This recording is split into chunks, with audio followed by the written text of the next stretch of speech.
ती साईजची परफेक्ट कटोरी कशी तयार करायची ते इथे बघा मी कटोरी घेतलेली आहे। त्याच्यानंतर बरोबर मधोमध फोल्ड करून घेतलं, 1.5 इंच मार्क केलं। त्याच्यानंतर टक्सची उंची घ्यायची आहे 3 इंच मार्क केलं। त्याच्यानंतर त्या मार्कवर आपल्याला शिलाई मारून घ्यायची आहे। एक्स्ट्राचा कपडा कट करायचा आणि कटोरी सरळ करून घ्यायची।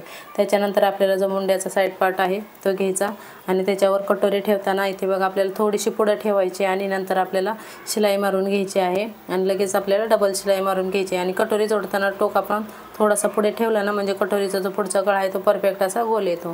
त्याच्यानंतर बघा जिथे योकपट्टी जोडायची तिथं थोडासा कट करून घ्यायचा आणि योकपट्टी अर्धा इंच एवढं शिलाई मार्जिन सोडून आपल्याला जोडून घ्यायची आहे। तर इथे बघा योकपट्टी आपली जोडून होत आहे आणि योकपट्टी जोडताना आपण जो टक्स दिलेला कटोरीचा मधला भाग असतो ना तो फोल्ड करायचा म्हणजे कटोरी आपली चपटी होत नाही। इथे बघा कटोरी आपली जोडून तयार झालेली आहे आणि अडवती साईजसाठी आपण 6 इंच कटोरी ठेवतो। तर इथे बघा परफेक्ट 6 इंच आलेले आहे आणि अर्धा इंच आपला होकाईची पट्टी जोडण्यासाठी जाणार आहे।